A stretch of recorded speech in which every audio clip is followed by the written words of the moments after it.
大家好，欢迎来到独处咖啡屋，我是一彩，和你一起了解生活，享受美好的独处时光。今天这期咖啡屋要讲的内容是，越老越有气质的女人，往往都有这5个习惯。希望你喜欢，订阅支持。常听人说，岁月是一把杀猪刀，但对于一些女人来说，岁月却像一瓶陈年老酒，越久越香。她们不仅拥有着淡然优雅的气质，更在不经意间散发出迷人的魅力。那么，这些越老越有气质的女人，到底有什么秘密呢？其实，她们身上都有这5个共同的小习惯。1. 微笑的习惯。笑容是女人最好的名片，无论年纪多大，一个经常面带微笑的女人，总能让人感到温暖。爱笑的女子不仅心态乐观，还能感染身边的人。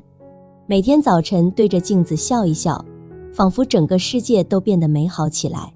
奥黛丽·赫本的美丽可以说是永存的，即便现在已经跨越了快1个世纪，但她身上的气质，还有她精致的面庞留在我们心中的印象难以忘怀。她的一颦一笑比珠宝还光芒，令人炫目。奥黛丽·赫本从童年开始，颜值就一直比较出众，到了中年阶段，甚至老年时也是妥妥的女神。而且到了老年阶段的她身上更增添了优雅知性和成熟的高贵感。那么是什么导致奥黛丽·赫本越老越有气质呢？首先在于她的笑容。一个人的状态不仅仅是看她的皮肤状态或者是身材维持的怎么样，更重要的是看心态如何。像奥黛丽·赫本无论是年轻还是已经到了老年阶段，脸上始终挂着笑容。微笑时的奥黛丽·赫本散发着和蔼又优雅的气质，她的气场也能因此感染到身边的其他人。微笑不仅是对他人的尊重，更是对自己生活的热爱。尤其当你面对困境时，不妨试着微笑面对，你会发现，这个世界其实并没有你想象的那么糟糕。而且微笑能带动面部肌肉线条向上，还能让你的面部表情更加柔和，增添你的亲和力，让你在人群中显年轻有魅力，使得你更加出众。微笑的女人心里敞亮了，脸上自然就光彩照人。那些越老越有气质的女人，哪个不是面带微笑，心态年轻的呢？2. 运动的习惯。健康的身体是革命的本钱，也是气质的基石。运动不仅能保持身材，拥有健康，还能让人变得年轻。你看那些年纪稍长却依旧气质不减的女人，大多有着每天坚持运动的习惯。她们或跑步，或瑜伽，或跳舞，通过运动释放压力，保持身体健康，整个人也变得更加充满活力。有人说，女人的美貌20岁前靠遗传，30岁前靠青春，等过了30岁，如果不做医美花钱保养，就真的不行了。花钱的医美保养或许可以帮我们维持外在的少女感，但那只是一时的。30岁以后，心灵上由内而外散发出的充满活力的少女感，才是美人永远不会被岁月打倒的原因。而这并非只能靠金钱堆砌，坚持运动是不需要花钱就能拥有的抗衰老灵药之一。人在运动过后，不论是细胞还是心情，都会处于一种愉悦的状态，身体也会产生有益的激素，维持体内酸碱的平衡，延缓衰老。我的朋友小英是一个长得并不好看的女孩子，她从小到大都不是那种高颜值的美女，她的肌肤比较黑，而且脸上还有很多的痘痘，身材也是那种胖胖矮矮的，再搭配着粗糙杂乱的头发，就使她整个人都看起来土里土气的。自从上了大学之后，我们几乎就不怎么联系，甚至都有一些记不得她的长相。但是在一次同学聚会当中，我发现她已经逆袭成为了美女。大家的身边可能也有这种丑小鸭变天鹅的例子。当一个不是很漂亮的女孩子有一天突然出现在你面前，还逆袭成为了女神，我们看到小英变成这样，感觉很吃惊。于是在我们不断的询问下，小英告诉我们，她在大学的时候遇到了一个喜欢运动的室友，跟她学习各种运动，游泳、羽毛球、网球和跳舞等，才造就了她今天的气质，健康活力、自信阳光。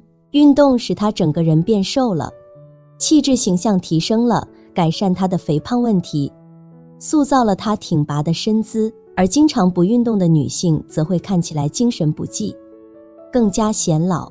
如果抵抗力差，还经常生病的话，生理上和心理上都要遭受疾病的折磨，更谈不上有什么气质而言。无论年纪大小，保持运动的习惯总能让你的身体状态更年轻，更有活力。瑜伽、舞蹈、慢跑，无论哪种运动，只要能让你保持健康，都是塑造气质的好帮手。3. 爱学习的习惯。有句话说得好，学到老，活到老。气质女人从不停止学习的脚步，她们喜欢读书，喜欢探索新事物，保持着一颗好奇心。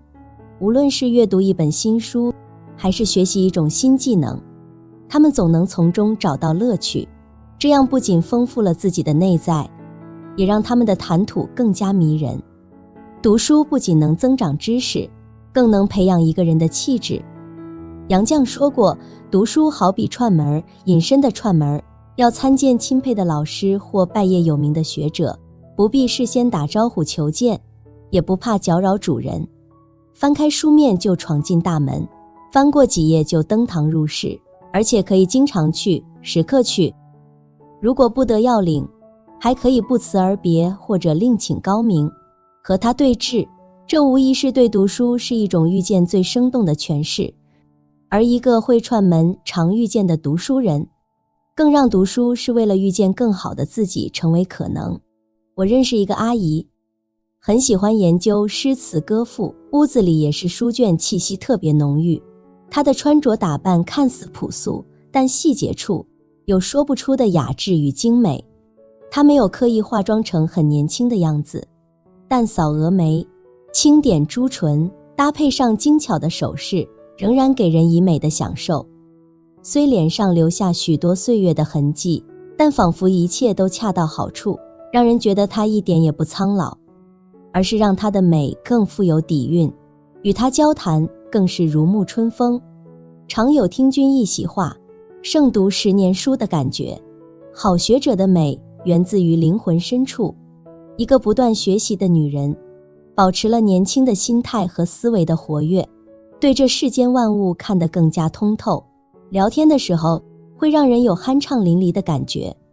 莫言曾说，书籍是人类进步的阶梯，多读书才能让自己在岁月中愈发从容。那些越老越有气质的女人，往往都有一个共同点，那就是喜欢阅读。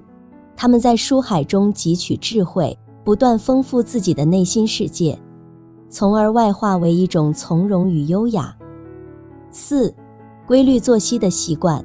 早睡早起这一简单的习惯，其实蕴含着深厚的养生哲学。每当夜幕降临，身体各器官都需要休息和恢复，而熬夜则会打破这一平衡。长期下来，不仅损害健康，还会让肌肤失去光泽，眼神失去活力。之前看过一个新闻，27岁的杭州姑娘小雨，有一个口头禅，没有见过凌晨2点的夜空，不足以号称年轻人。这句话暴露出那位女孩的睡眠状态，从18岁起，10年时间没在2点前睡过觉。结果呢，还不到30多岁姑娘便长出了老年斑。因为熬夜导致内分泌失调，皮肤暗淡，长痘长皱纹，黑眼圈变重，眼睛浮肿，双眼无神。现在身体状态急剧变差，免疫力降低，身体处在亚健康状态，经常生病去医院。小雨现状绝非个例，朋友最近跟我谈起他的一个前同事，离职后刚开始每天打扮漂亮的去找工作，可是找了几天就厌烦了，觉得很累。想着休息一段时间再整装出发也不错，所以他就决定给自己放假。后面每天晚上半夜才睡，中午睡到自然醒，一天就是中午一顿饭，饿了点个外卖，然后就继续瘫在床上，看看电视剧，刷刷娱乐新闻，反正手机必不离手。这样的生活过了1年之后，他突然发现大姨妈不规律了。去医院检查，医生说他是卵巢早衰导致的停经。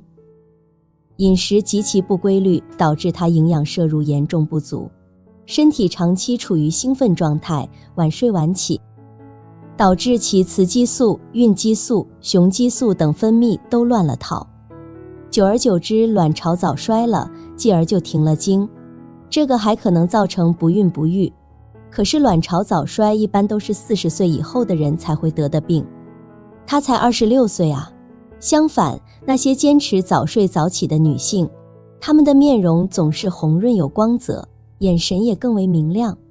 更为重要的是，规律的作息还能带来心态的稳定。每天按时起床睡觉，让身体形成固定的生物钟，这样不仅能够提高工作效率，还能在忙碌的生活中找到一丝安定。当你的生活有了规律，你的心态也会随之变得平和，这种内在的平和会自然而然地流露在你的气质中。5. 注重仪表的习惯。说到仪表，很多人可能首先想到的是华丽的服饰和精致的妆容，但其实真正的仪表美是从内到外的一种和谐与得体。越老越有气质的女性，她不仅会选择适合自己的服饰，更会注重自己的言谈举止，让自己在任何场合都显得大方得体。为什么注重仪表如此重要呢？因为在社会交往中，仪表往往比一个人的档案、介绍信、证明、文凭等的作用更直接，更能产生直觉的效果。对方往往通过仪表来判断一个人的身份、地位、职业、学识、个性等。仪表给人的第一视觉印象，常常会使人形成一种特殊的心理定势和情绪定势。被称为中国最后一位穿裙子得势的叶嘉莹先生，归国执教40年，累计捐款3568万。年近100岁的他，只要站在讲台前，就一定会整理好自己的仪表。每次上课前，他都会把头发梳得一丝不苟，衣服也熨得平平整整，并且全程站立授课。因为他热爱诗词，更尊重听课的学生。正是由于这种态度，让叶嘉莹先生的学生席慕容，哪怕过去多年，依然记得他讲课时的模样。我记得那天叶先生穿着非常素淡的衣服，别了一朵蝴蝶兰，秀雅端庄。叶嘉莹先生整洁得体的外表，不仅是对自己的尊重，更是对他人的尊重。当你以整洁得体的形象出现在他人面前时，你的气质和自信也会随之提升。而且，注重仪表并不仅仅是为了取悦他人。当你精心打扮自己，你会发现自己的心情也会随之变得愉悦，你会更加喜欢镜子中的自己。这种自我欣赏和自我满足，会让你更加自信地面对生活的挑战。法国女人是优雅的代名词，她们总是穿着裁剪得体的衣服，画着精致的妆容，过着优雅又慵懒的生活。法国没有剩女，因为法国女人懂得优雅的老去。她们不论年龄有多大，她们都很关注时尚，丝毫不会像一些中国大妈，每天穿着秋衣棉裤毛背心就出现在街头。法国女人永远都会把自己精致打扮一番后再出门，因为她们认为仪表是一种态度，不为讨好别人，只为取悦自己。美是女人贯穿一生的事业，一个对仪态有着高要求的女人，势必做到肩卑笔挺，站姿如松，言谈举止从容不迫，落落大方，时刻以优雅体面的形象示人，这样即使老了，身材发福，美丽也从不褪色。所以无论年龄多大，都不要放弃对美的追求。注重仪表不仅是为了展现给他人看，更是为了取悦自己。